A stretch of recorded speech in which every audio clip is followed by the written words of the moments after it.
Reporte 100.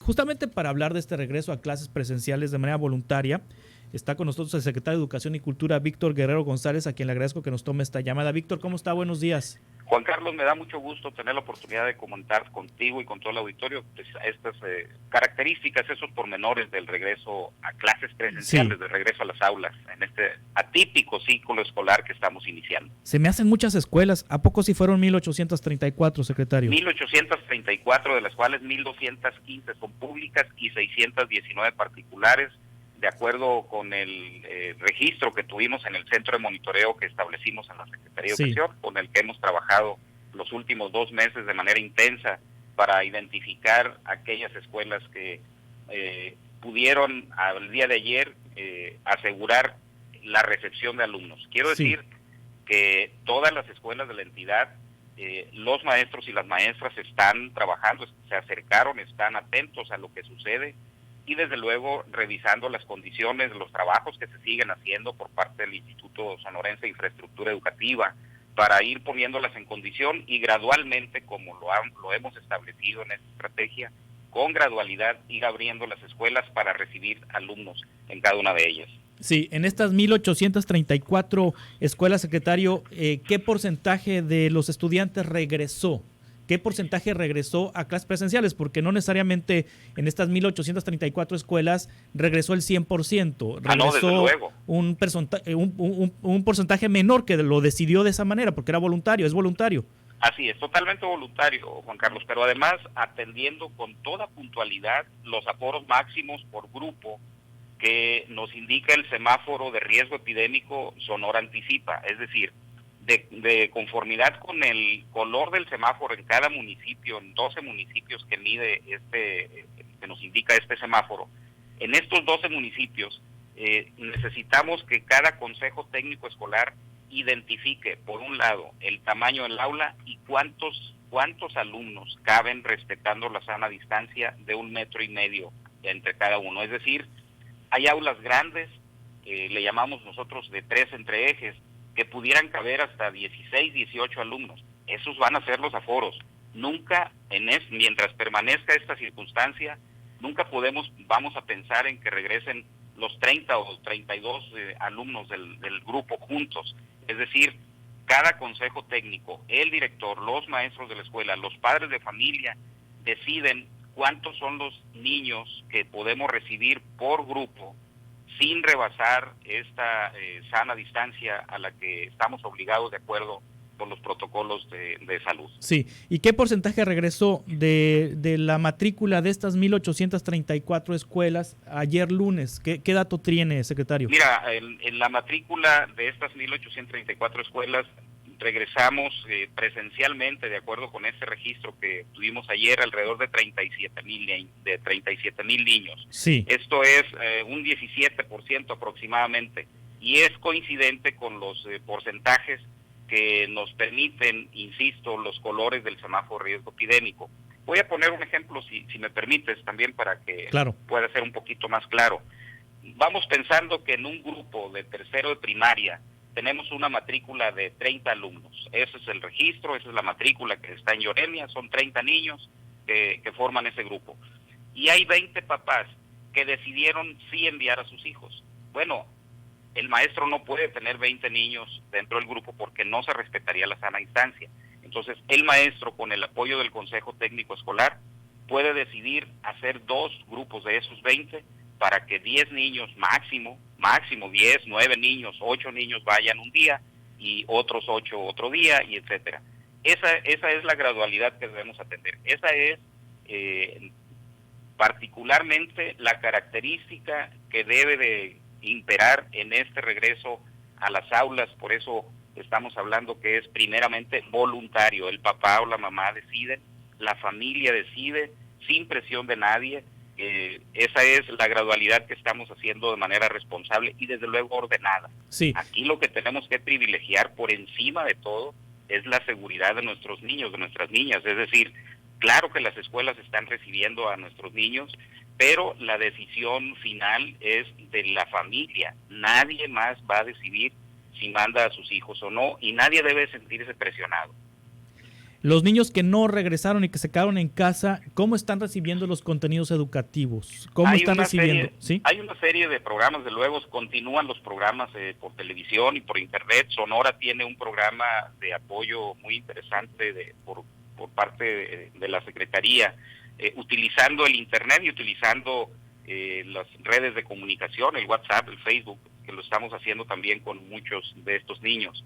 Y hay una gran cantidad de ejemplos de la iniciativa, de la creatividad de los maestros, que incluso varios de ellos están desarrollando contenidos impresos y se los están compartiendo a los padres de familia que decidieron no enviar a sus hijos a la escuela.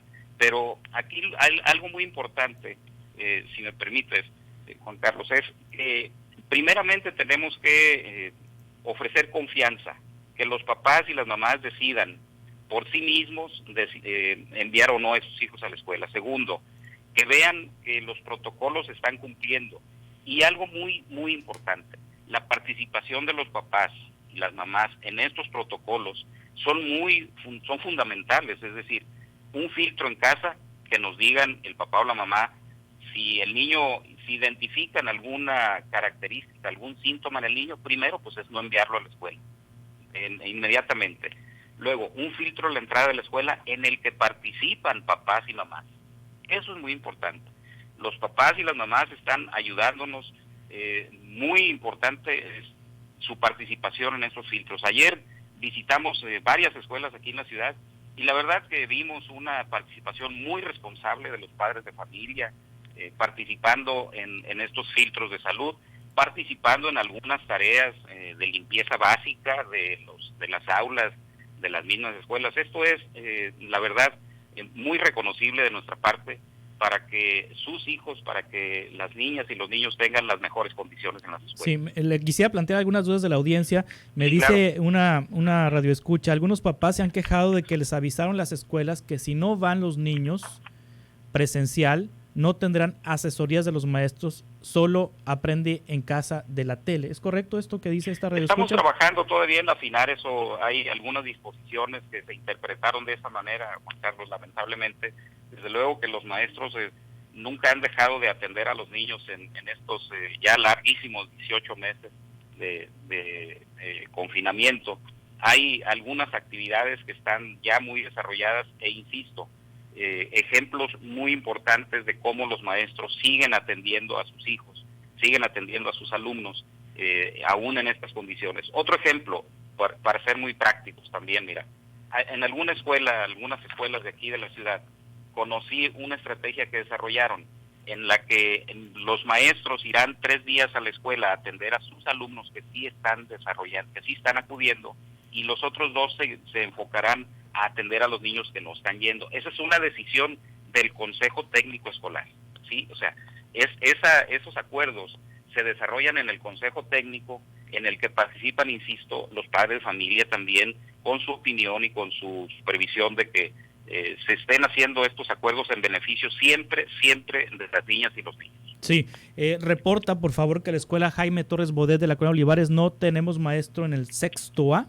Todos los años este grupo ha batallado con que tenga maestro asignado permanente. Jaime Torres Bodet.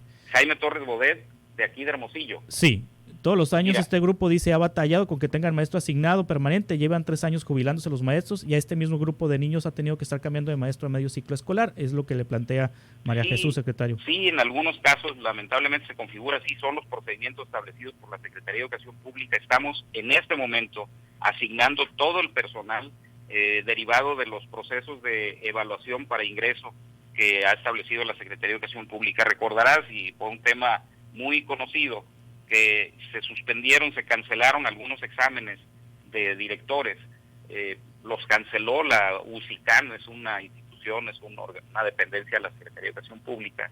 Y bueno, los maestros que se vieron afectados con esta decisión impugnaron y eso nos ha retrasado mucho el proceso. Esto deberíamos haberlo tenido listo desde hace unos 15 días y todavía estamos asignando en este momento personal. No debe pasar esta semana sin que quede resuelto totalmente la asignación de personal en toda la entidad. Sí, Miguel, puedes preguntarle por los apoyos a los maestros. ¿Se les está dando gel antibacterial, acrílicos y termómetros para los filtros? Mira, entregamos un paquete a principios de este año, se lo entregamos a todas las escuelas públicas de la entidad. Entregamos gel, entregamos cloros, entregamos jabones, entregamos termómetros digitales, entregamos paquetes en todas las escuelas.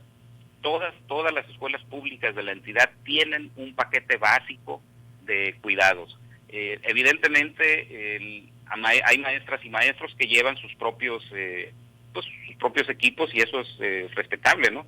Pero para en este ciclo escolar, para iniciar el ciclo escolar, todas las escuelas recibieron al menos un paquete, y estuvimos entregando estos paquetes, estos kits, como le llamamos, sí, en promedio por cada 100 alumnos un kit. Es decir, todas las escuelas tienen ahorita el material que les permite iniciar este ciclo escolar con esos ahora, cuidados. Son 1,834 escuelas entre públicas y particulares que regresaron a clases. ¿En total Así son es. 4,000? No, sí, 3,842. 3,842. El resto escuelas. no pudo regresar porque no tienen servicio eléctrico o agua, o hay situaciones de infraestructura después de durante la pandemia afectada. En algunos casos el daño sí es considerable, Carlos, es reconocible. Yo insisto, soy el primero en reconocer que sí hay escuelas que tienen más daño que otras, pero todas se siguen trabajando. Mira, el Instituto Sonorense de Infraestructura Educativa trae acciones en al menos 832 de estas escuelas, ¿sí? Se sigue trabajando en ellas. Hay un programa también federal muy importante que es el programa La Escuela es Nuestra. Está interviniendo en otras 558 escuelas, y en algunas de ellas es entendible que la acción que están realizando puede impedir el regreso. Es decir, si están construyendo, si están rehabilitando los baños, pues obviamente no es recomendable que recibamos alumnos, ¿sí? Pero en todas se está trabajando, y gradualmente se irán poniendo a disposición para que las niñas y los niños puedan acudir a voluntad de los ¿No papás. se pudo prever esto, secretario? ¿Por qué las dejaron tiradas las escuelas durante 15, 16 meses? No es que se hayan dejado tiradas, de ninguna manera. Se ha venido dándole mantenimiento, obviamente no con la misma intensidad, pero es un trabajo que se ha realizado durante todo el año. Desde enero empezamos a revisar estas escuelas. Sí. Muchas de estas escuelas, las pusimos a disposición del INE en el mes de junio, sí, muchas otras se pusieron a disposición también del INE en agosto, a principios del mes de agosto, para otro ejercicio. Es decir, las escuelas nunca han estado en esas condiciones. Sí, pero ¿por qué no hubo algún vigilante? ¿No era más barato contratar un servicio de seguridad para las escuelas que lo que se va a gastar ahorita en rehabilitarlas? Es decir, ¿no sale más caro el caldo que las albóndigas? No creo en este momento, porque, te repito, seguimos trabajando con los programas que ya están establecidos. ¿Y hay dinero, secretario, como para rehabilitarlas? Porque el CIE tiene sus propios presupuestos, el programa La Escuela es Nuestra, y déjame comentarte que la secretaria de Educación Pública, Delfina Gómez, en una reunión del Consejo Nacional de Autoridades Educativas hace aproximadamente un mes, nos pidió un reporte de algunas de esas escuelas que estuvieran más dañadas. Enviamos un reporte. El ofrecimiento es que el gobierno federal también intervendrá para resolver esta problemática, y ya lo están haciendo a través del programa La Escuela es Nuestra, como te digo, y bueno, estamos esperando que también haya una intervención en estas escuelas que hemos identificado con más daños. Sí, ¿y cuánto va a costar rehabilitar las escuelas que no están ahorita en condiciones de recibir estudiantes? No, cada escuela tiene una particularidad. Yo no tengo ese dato, es un dato muy técnico en el que se tiene que revisar las condiciones, hacer un balance, hacer un dictamen y un presupuesto. Esto no es así como... Sería muy irresponsable y aventurado en mi parte decirte se requiere tanto o se requiere más. ¿Y sí está fluyendo el dinero, el recurso federal? Sí, está fluyendo totalmente el recurso federal. Seguimos recibiendo los apoyos, seguimos trabajando con el Instituto Sonorense de Infraestructura Educativa, esa institución que es la institución que se encarga precisamente de la infraestructura educativa, pues sigue trabajando muy intensamente. Obvio es necesario entender que incluso la presencia de las lluvias ha retrasado en algunos casos, pues la lluvia que tanto nos favorecen, pero en algunos casos también sí nos retrasan mantener y tener a punto nuestras escuelas. Muy bien, secretario de Educación, muchas gracias por tomar esta llamada. Al contrario, yo te agradezco muchísimo, Juan Carlos, la oportunidad y decirle al auditorio una recomendación, si me permites, con todo respeto, a los padres y madres de familia, acérquense a sus escuelas, ahí van a tener la información precisa de los tiempos en las que no recibieron alumnos, ahí van a decirles exactamente con qué tiempo se puede abrir, y también toda la información que requieran de los aforos máximos, cuántos niños por grupo, cuántos van a ir cada día, etcétera. Esto es muy importante, que los papás y las mamás se acerquen a nuestras escuelas a tener esa información, Juan Carlos. Muchas gracias, secretario Víctor Guerrero González de Educación y Cultura. Estamos en contacto. Gracias igualmente, Juan Carlos. Hasta pronto. Reporte 100.